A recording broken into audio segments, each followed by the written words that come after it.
Donc, chapitre 3, deuxième partie, machines thermiques. Les machines thermiques sont une application du deuxième principe de la thermodynamique. Donc, je commence par définir machine thermique. C'est quoi une machine thermique? C'est un système qui fonctionne grâce à un fluide. Donc, on a une machine qui va fonctionner grâce à un fluide. Ce fluide-là, il subit des transformations cycliques. D'accord? Il va échanger du travail avec un système mécanique. Et ce fluide-là, il va échanger une quantité de chaleur avec une source A, une quantité de chaleur avec une source 2 et une quantité de chaleur avec une source, la énième source. Ça veut dire que le fluide, il échange de chaleur avec plusieurs sources. Ici, on a dit que N. D'accord? Donc, ça, c'est pour une machine thermique en général. Maintenant, je vais donner la définition d'une machine thermique ditherme. Le fluide, il va échanger de la chaleur ici qu'avec deux sources différentes. J'ai un fluide et j'ai la source chaude de température T1. Donc, il va échanger de la chaleur Q1 avec la source 1 chaude et il va échanger de la chaleur Q2 avec la source froide, avec T2 ici inférieur à T1. Et bien sûr, il va échanger le travail avec un système mécanique. Donc, les machines d'éther, soit ils sont réceptrices, vous avez deux cas, des réceptrices, par exemple les réfrigérateurs, les climatiseurs et les pompes à chaleur. Dans cet exposé, on va voir les réfrigérateurs et les pompes à chaleur. Pour la deuxième catégorie, ce sont des machines motrices. On va voir les moteurs à explosion. Machine des termes réceptrices. Je vais commencer par un réfrigérateur. Donc, je vais décrire les composantes d'un générateur, d'un réfrigérateur, pardon. J'ai un réfrigérateur. Bien sûr, il contient beaucoup de choses. Je vais décrire que les parties qui fonctionnent, qui entrent dans le fonctionnement du réfrigérateur. Il y a cette petite boîte qu'on appelle compresseur. Et il y a ce qui est en arrière de réfrigérateur, c'est le condenseur. Et cette petite partie, c'est le détendeur. Et puis il y a ce serpentin qui est normalement, on ne le voit pas, à l'intérieur du réfrigérateur, c'est l'évaporateur. Ça, c'est pour une description générale. Je peux représenter ce réfrigérateur, ce principe de fonctionnement d'un réfrigérateur, je peux représenter ce réfrigérateur par un schéma.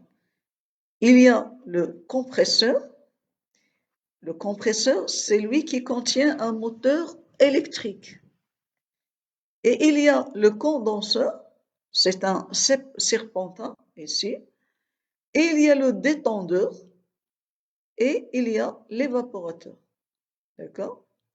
Donc, dans le compresseur, le fluide reçoit du travail et il va subir une compression qui va ramener le fluide d'une pression qui est faible et température faible à une haute pression et à une haute température. Je récapitule. Pendant le passage du fluide dans le compresseur, il va être comprimé il gagne du travail, sa température elle va être augmentée et la pression également. Lorsqu'il sort du compresseur, il sort à l'état gazeux. Maintenant, qu'est-ce qu'il va faire? Il va passer à travers le condenseur. Il est très chaud et il est chaud. Donc, qu'est-ce qu'il va faire? Il va donner la chaleur. Et le condensateur, si on met la main à l'arrière du réfrigérateur, on sent que c'est chaud. C'est là où où le gaz, il donne une quantité de chaleur à l'extérieur, à l'air ambiant. Donc, puisqu'il donne, cette quantité-là, elle est négative. D'accord? À la sortie du condenseur, il sort à l'état liquide parce qu'il a donné de la chaleur. Et puis, il va passer au détendeur. Donc, dans cette phase-là, il va subir une détente. Ça veut dire que on va obtenir un fluide à faible pression et à faible température. Ce fluide, il va traverser l'évaporateur qui est à l'intérieur du réfrigérateur qui est en contact des aliments. Donc, ici, il est faible, il est froid, donc il va prendre de la quantité de chaleur des aliments. Donc, cette quantité de chaleur, elle est comptée positive parce que le système, il va gagner cette chaleur. À la sortie, il va sortir à une pression et température très faible. Et il va recommencer le cycle de le départ. Il va passer par compression, puis par évaporation, il va donner la quantité de chaleur à l'air ambiant, condenseur, détendeur et ainsi de suite. Maintenant, je vais vous donner un schéma qu'on appelle schéma de principe d'un réfrigérateur. Donc, j'ai un système mécanique, c'est le moteur qui se trouve dans le condensateur, le compresseur, pardon. J'ai le fluide. Ce compresseur-là, il va me donner du travail. Pour lui, le fluide, c'est compté positif parce qu'il le gagne. Il y a les aliments qui ont une température T2. Ils vont donner une quantité de chaleur au fluide. Et le fluide, lui, il va donner une quantité de chaleur Q1 qui est négative. Donc ici, vous voyez que si je prends ça, les aliments à l'intérieur du réfrigérateur, c'est plus froid que la cuisine. Donc avec ce système-là, on a pris de la chaleur Q2 aux aliments, qui est une source froide, et on a donné une quantité de chaleur à la cuisine qui est une source chaude. Donc, et ça, c'est en se basant sur le deuxième principe de la thermodynamique. Parce qu'on a dit, on ne peut pas faire passer de la chaleur de la source froide à la source chaude à condition, avec des et si ce système-là, il permet de prendre de la chaleur de la source froide et donner la chaleur, on a un transfert thermique entre chaude et froide dans le sens qui était interdit. D'accord? Ça, c'est la source froide et ça, c'est la source chaude. Donc, ce schéma, il faut le savoir parce que par la suite, on peut vous demander donner le schéma de principe d'un réfrigérateur. Maintenant, je vais passer à calculer l'efficacité d'une machine frigorifique. L'efficacité, ça donne quoi? Ça donne par définition, pour une machine frigorifique, on définit l'efficacité comme le rapport entre ce qui nous intéresse sur ce qu'on dépense. Ce qui nous intéresse ici, c'est quoi? C'est la quantité de chaleur qu'on va prendre des aliments. Parce que je veux refroidir les aliments et laisser les aliments à froid. Donc, à chaque fois, je prends de la chaleur. Donc, l'efficacité, c'est ce qu'on veut, ce qui m'intéresse, sur ce que je dépense. Qu'est-ce que je dépense? Je dépense de l'électricité. Je dépense, c'est le travail ici qui est dépensé. Donc, je donne un travail électrique. Sans l'électricité, ce système-là, il ne peut pas fonctionner. Parce que normalement, c'est pas normal de prendre de la source froide à la source chaude, mais par intervention de l'extérieur, j'ai apporté du travail pour que ça soit vrai. Donc ici, ça sera possible. Donc, pour le premier, donc maintenant, ça c'est pour la définition. C'est Q2 sur W. C'est ce qui nous intéresse. Ça veut dire, c'est la chaleur que je dois prendre des aliments, de la source froide, sur ce que j'ai dépensé, sur le travail que j'ai dépensé. Premier principe. Je veux calculer maintenant quelle est l'expression de cette efficacité. Ça donne quoi? Ça donne delta U égale à Q échangé plus le travail échangé. Donc, j'aurai, dans ce cas-là, Q échangé, c'est quoi? C'est Q1 plus Q2. Il faut prendre la somme. Donc, échanger par quoi? Par le système. Le système, il échange Q1 avec source chaude et Q2 avec source froide. Mais Q échangé, c'est la somme, c'est Q1 plus Q2.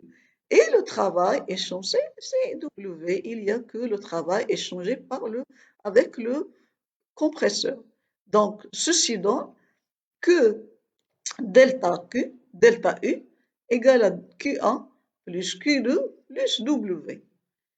Pour un cycle, à quoi est égal delta U? Égal à 0. Hein? Donc, ceci donne que Q1 plus Q2 plus W égale à 0. Ceci donne que W du cycle égale à moins Q1 moins Q2.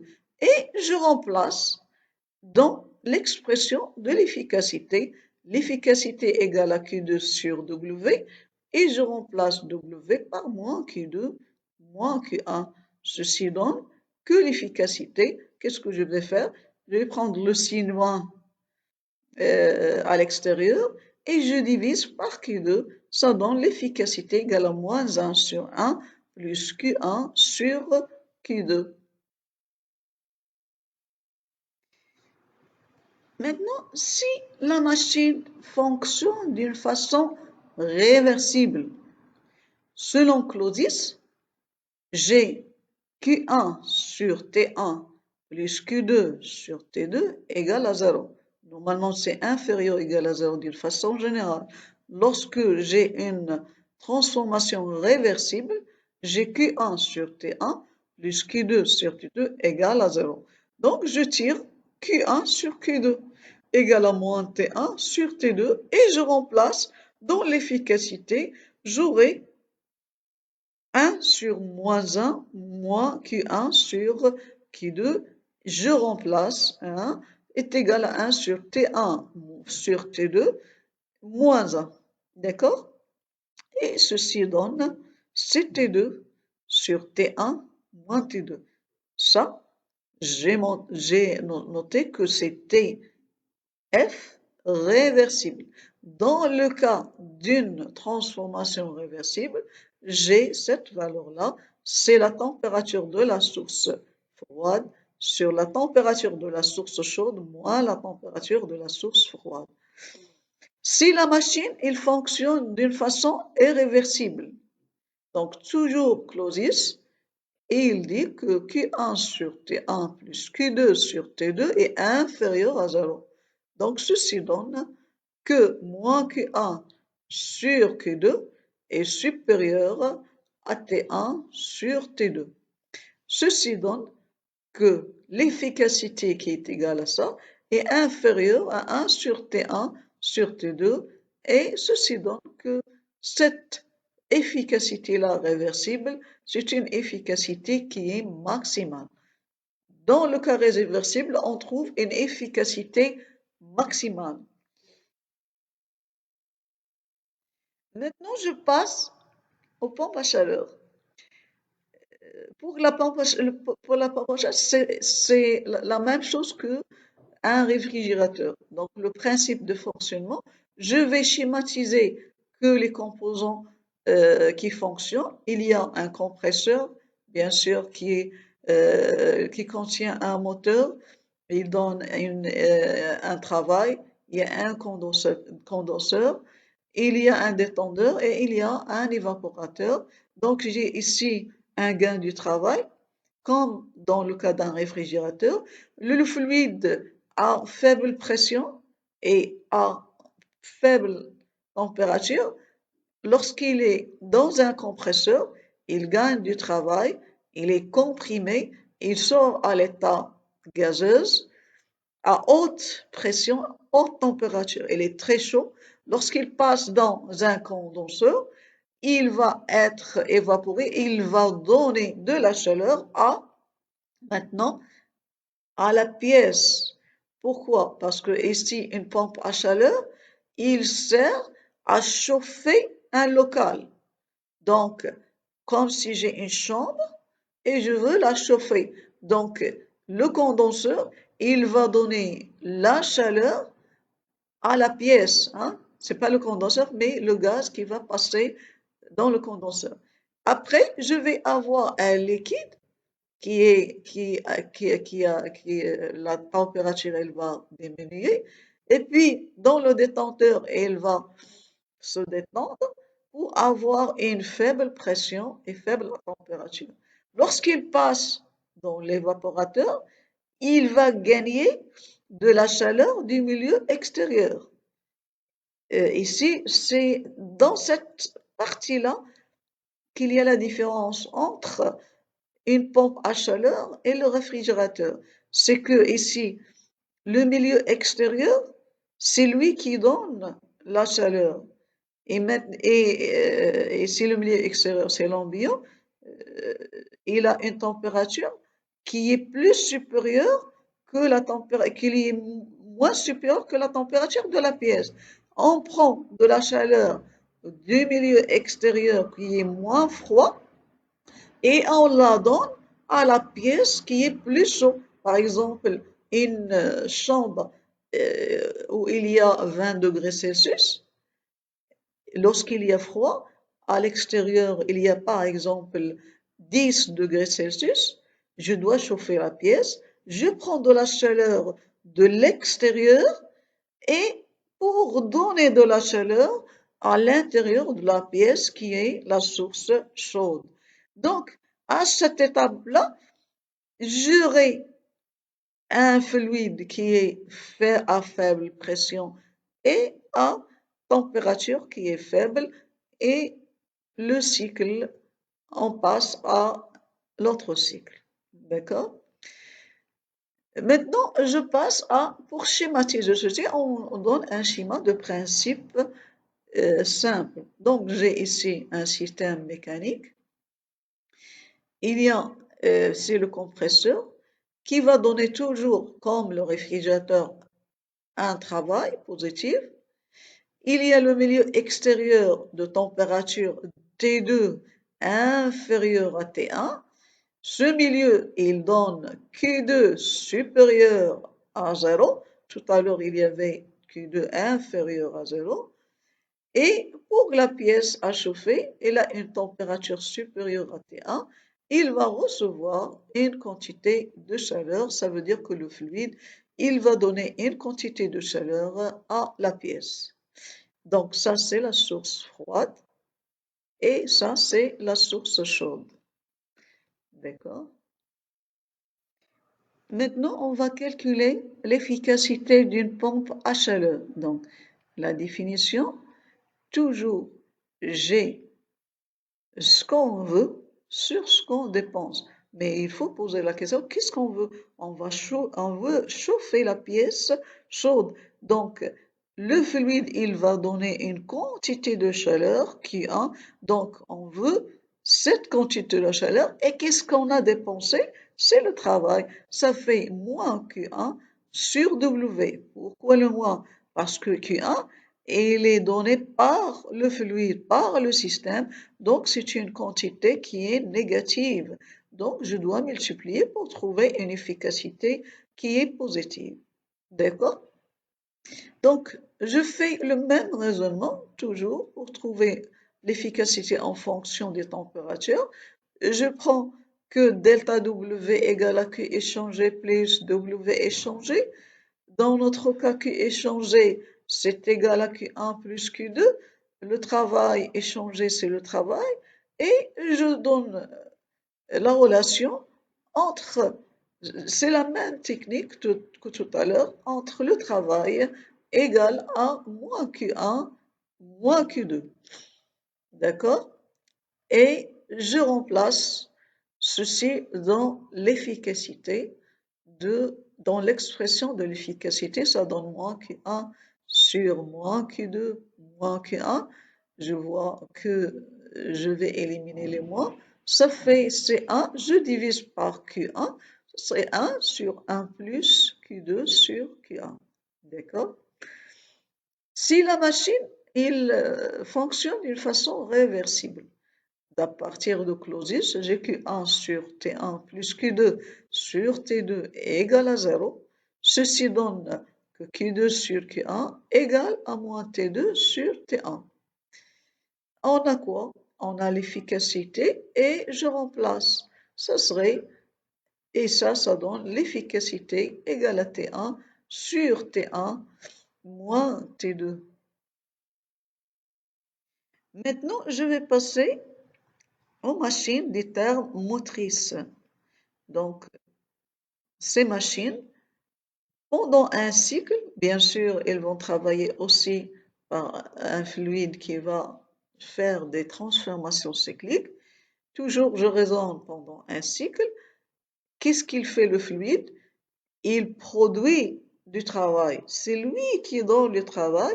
Et ici, le W, le travail, il est négatif. Il reçoit une quantité de chaleur de la source chaude. C'est pas comme le réfrigérateur ou de la source chaude. Et il cède à la source froide une quantité de chaleur. Si je fais le schéma de principe, j'ai le fluide, il va effectuer un travail.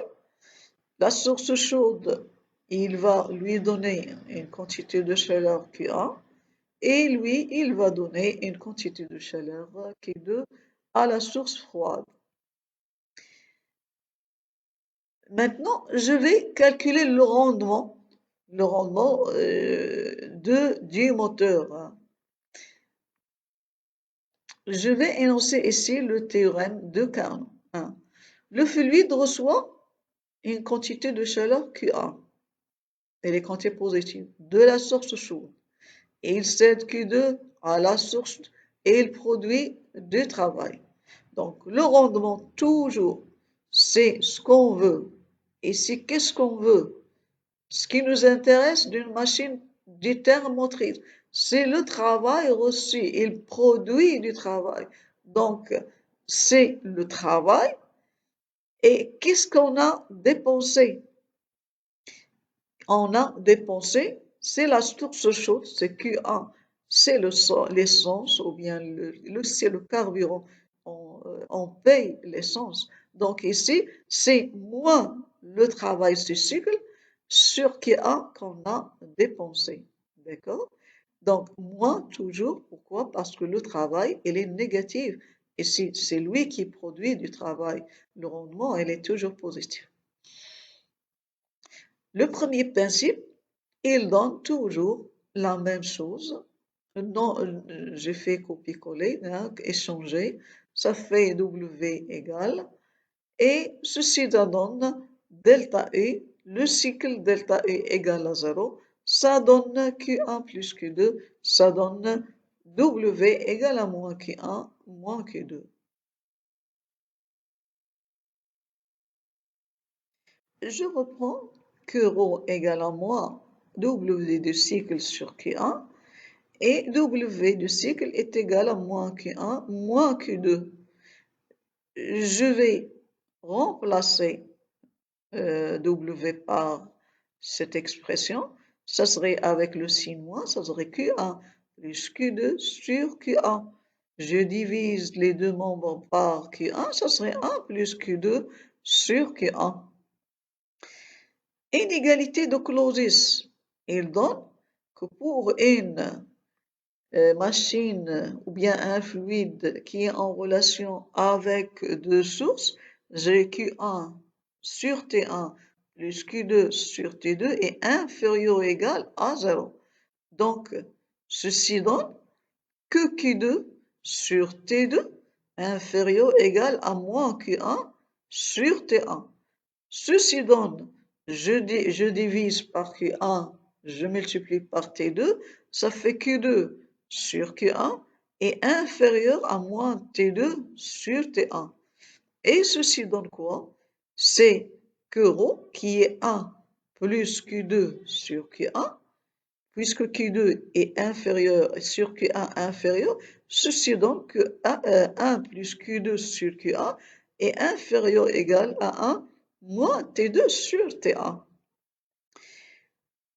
Si on a un moteur qui travaille avec, qui fonctionne d'une façon réversible, donc j'aurai ρ égale à 1 moins, j'aurai une égalité d'après Clausius. Si 1 moins T2 sur T1, c'est T1 moins T2 sur T1. Ceci, c'est une valeur qui est maximale. On ne peut pas avoir un rendement supérieur à ce rendement-là. Donc, si le moteur il fonctionne d'une façon irréversible, j'ai ρ qui est inférieur à cette valeur-là. Donc, le théorème de Carnot, qu'est-ce qu'il dit? Tous les moteurs des termes réversibles si le moteur est réversible, il a un ρ qui est égal à T1 moins T2 sur T1. Hein? Donc, si j'ai un moteur réversible, ça veut dire que le rendement est égal à T1 moins T2 sur T1. Pour le rendement des moteurs qui ne sont pas irréversibles, cette valeur, la valeur du rendement, elle est inférieure à T1 sur T2 moins T1. Je fais ici une remarque. Q1, elle est positive et Q2, elle est négative. Ceci donne quoi? Ceci donne que le rapport, elle est négatif. Ceci donne que 1 plus Q2 sur Q1, il est inférieur à 1, puisque j'ai retranché quelque chose. Et ceci donne que le rendement, elle est toujours inférieur à 1. Un rendement, elle n'est jamais supérieure à 1. Pour l'efficacité, on peut trouver une efficacité supérieure à 1, alors que le rendement, elle est comprise entre 0 et 1. Maintenant, je vais donner un exemple de moteur à explosion à 4 temps. Donc, je décris le moteur. Ce moteur-là, qu'est-ce qu'il fait? Il transforme de l'énergie thermique en énergie mécanique. Hein? C'est ça le rôle des moteurs. On a une énergie thermique et lui, il va par exemple, la voiture, ça c'est le système des voitures, par exemple, des avions. Donc, il a source chaude, il prend de la source du carburant et il transforme ceci en mécanique. L'énergie thermique, il provient de l'explosion d'un mélange air-essence, soit le gasoil, soit l'essence, d'accord? Ce moteur, il est composé d'une façon générale par des cylindres. Et en moyenne, il y a 4 cylindres, en moyenne. Donc maintenant, je vais décrire qu'un cylindre. Ça, c'est le cylindre. Il contient une chambre de combustion. C'est là où se fait la combustion, l'explosion. Il contient la soupape d'admission. Ça, c'est la soupape d'admission. Ça, c'est la soupape d'échappement. Ça, il contient une bougie. Il contient un piston qui peut glisser. Il fait un mouvement de va-et-vient. Il monte et il peut descendre. Et il dit qu'il fait de rotation pour assurer le déplacement de piston. Maintenant, je vais passer au principe de fonctionnement du moteur à explosion 4 temps. 4 temps, ça veut dire j'ai 4 étapes. Donc, dans un premier temps, j'ai ce qu'on appelle admission. Dans cette étape, qu'est-ce qu'on a? On a la soupape d'admission, c'est cette pièce, elle est ouverte. Elle s'ouvre. Pourquoi? Et le piston, qu'est-ce qu'il va faire? Il va descendre. Pourquoi? Pour que on a aspiration du mélange air-essence dans la chambre. Donc on dit il y a admission, le mélange air-essence, il entre dans la chambre de combustion. D'accord? Ça, c'est la première étape. Deuxième temps, c'est une compression adiabatique. Dans cette étape-là, qu'est-ce qu'on a? Vous voyez ici que la soupape d'admission, elle est fermée. Hein? Donc, la soupape d'admission se ferme ici. D'accord? Le piston, qu'est-ce qu'il va faire? Compression. Il va remonter. Donc, il va remonter. Pourquoi? Pour comprimer le mélange. Hein? Donc, il comprime le mélange. Donc là, le deuxième temps, c'est une compression. Adiabatique, pourquoi adiabatique? Il se fait très vite. On n'a pas le temps pour un échange de chaleur. Maintenant, dans un troisième temps, j'ai une combustion plus une détente. Hein?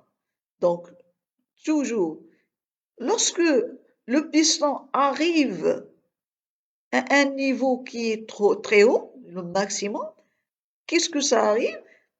Cette bougie, il va donner une étincelle. Donc, on aurait le mélange, il va exploser. On aurait une combustion. D'accord? Et puis le piston, qu'est-ce qu'il va faire? Ça, c'est la combustion détente. Lorsqu'on a une explosion, les déchets et des conclusions, ils vont pousser le piston vers le bas. Donc le piston, il va descendre. Donc le volume, il va augmenter. Donc on a une détente. Dans le quatrième temps, la quatrième phase, j'ai un échappement. Donc j'ai toujours, hein, ça c'est la soupape d'échappement. La soupape d'échappement, qu'est-ce qu'elle fait ici? Vous voyez, dans cette étape-là, elle s'ouvre. Pourquoi? Et le piston, lui, qu'est-ce qu'il va faire? Il va remonter pour expulser les gaz brûlés vers l'extérieur, vers le collecteur d'échappement. D'accord? Maintenant, je vais présenter une étude d'un moteur à combustion interne. Je vais prendre le cas d'un cycle de bout de l'eau. On donne ici la représentation des cycles dans un diagramme PV de Clapeyron. Donc ici, je vais essayer d'expliquer ce cycle-là et la comparer avec ce qu'on a dit tout à l'heure. Ici, je représente VA égale à V max et VB égale à Vmin. Donc, normalement, VA et VB, c'est le max VA, c'est le volume maximal de la chambre, et VB, c'est le volume minimal de la chambre de combustion. Donc, la portion AA, il y a admission de mélange essence-air. Donc, dans cette portion, on a admission du mélange. Une fois que le volume il est devenu max, VA, donc c'est le max, en A, on ferme la soupape d'admission. Elle est remplie. Entre A et B, qu'est-ce qu'on va faire? Je vois que VB, il est inférieur à VA. Je passe de VA à VB. Donc je fais une compression adiabatique. C'est là où le piston il va monter. D'accord? Au point B, qu'est-ce qu'il arrive? Il y a une explosion. Donc c'est là où il y a combustion. D'accord? Explosion, ça veut dire qu'on a un mélange qui est très chaud. On a échauffement. Dans cette étape, isochore, c'est le même volume. Élévation de température, élévation de pression. D'accord? Dans la portion CD, toujours la soupape d'admission elle est fermée. Les produits de combustion, ils repoussent le piston. Donc, ils le repoussent pour l'amener de VB, qui est minimal, à VA. Donc, qu'est-ce que j'ai? J'ai une détente adiabatique, toujours adiabatique, parce que ce sont des choses qui se font très très vite. Il n'y a pas de temps pour avoir un échange de chaleur entre le système et le milieu extérieur. Donc, la détente, le piston, il va être dans la position VA, ça veut dire le volume total, le maximum de volume qui est dans la chambre de combustion. D'accord? Dans la portion DA, la soupape d'échappement, elle va s'ouvrir. Donc on a les gaz brûlés, ils vont être évacués. Donc je veux calculer le bilan énergétique, ça veut dire je vais calculer le travail, les quantités de chaleur dans chaque portion de cycle. Donc le système ici, il faut bien savoir que le système, c'est l'essence plus air et il est supposé comme un gaz parfait. Donc, je prends la première transformation, elle est adiabatique. Je veux calculer Q, je veux calculer le travail. Donc, adiabatique, ça veut dire QAB égale à 0, rien à calculer. Pour le travail, je pars du premier principe. J'ai delta UAB égale à le travail plus la quantité de chaleur suivant ce trajet AB, qui égale à 0. Donc, le W égale à delta AB. Première loi Joule, ça donne que delta W, non, c'est delta U égale à CV T final moins T initial. Ici, c'est TB moins TA. Et puisque GQ égale à 0, le travail, c'est CV TB moins TA. Maintenant, je peux remplacer CV par NR sur gamma moins 1. Ce serait NR sur gamma moins 1 fois TB moins TA. Maintenant, je passe à la transformation BC. C'est une transformation isochore à volume constant. VB égale à VC. Donc, isochore, ça veut dire que le travail ici, il est nul. Donc, c'est égal à 0. Donc, je dois calculer la quantité de chaleur. Donc, premier principe, delta BC, le égale à ça. La première loi de Joule, ça donne D égale à CV TC moins. Donc ici, la quantité de chaleur qui est égale à CV, TC moins TB, égale à NR sur gamma moins 1 fois TC moins TB. D'accord? Puisque le travail, il est nul.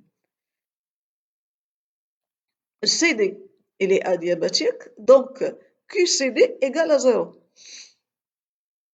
Mais le même travail, donc je vais trouver, c'est le même travail que AB, je vais trouver que WCD, c'est T final qui est D moins T initial qui est C, fois NR sur gamma moins 1.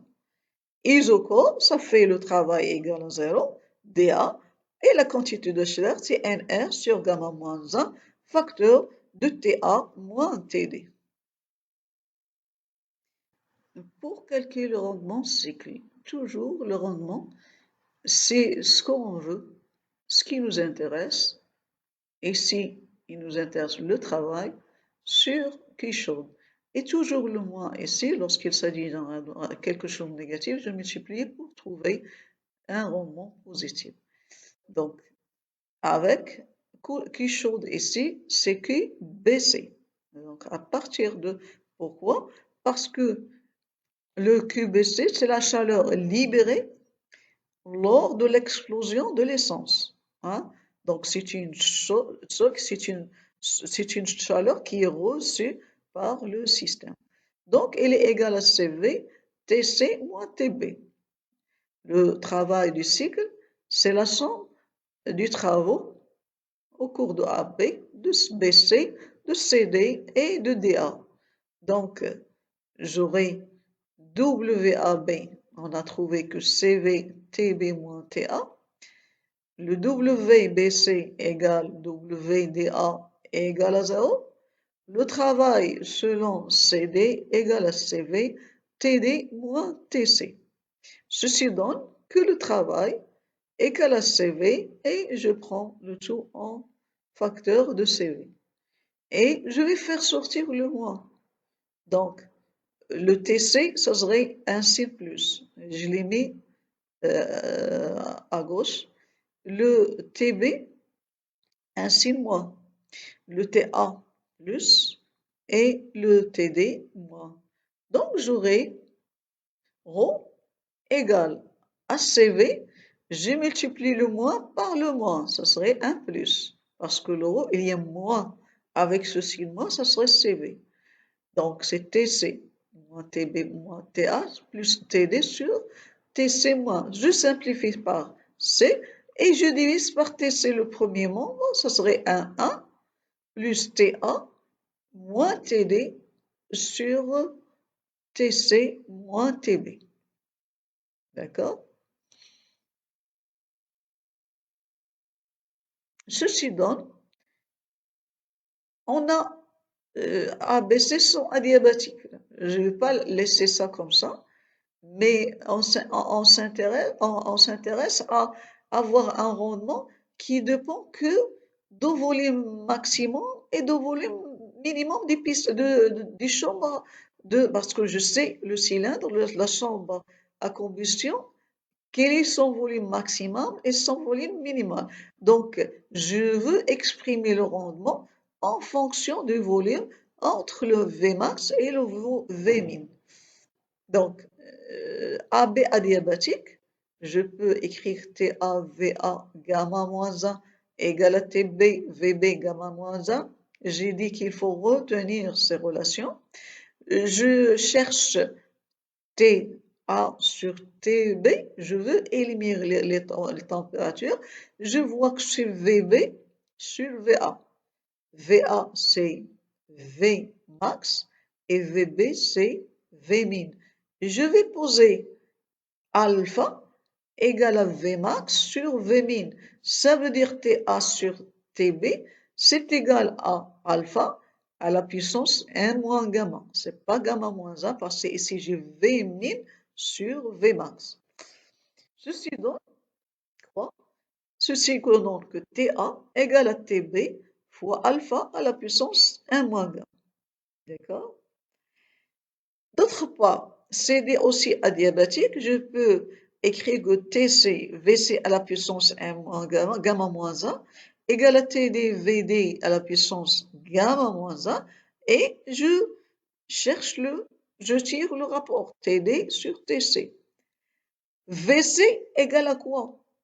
VC égale à VB, qui est V min, et VD égale à VA. Donc, j'ai ici l'inverse. Donc, j'aurai C alpha à la puissance gamma moins 1. Ceci donne que TC égale à TD alpha à la puissance gamma moins 1. Et je remplace d'en haut, ce serait alpha à la puissance 1 moins gamma TB moins TD sur alpha à la puissance 1 moins gamma TD moins TB. Je simplifie, ce serait 1 à la puissance 1 alpha 1 moins alpha à la puissance 1 moins gamma.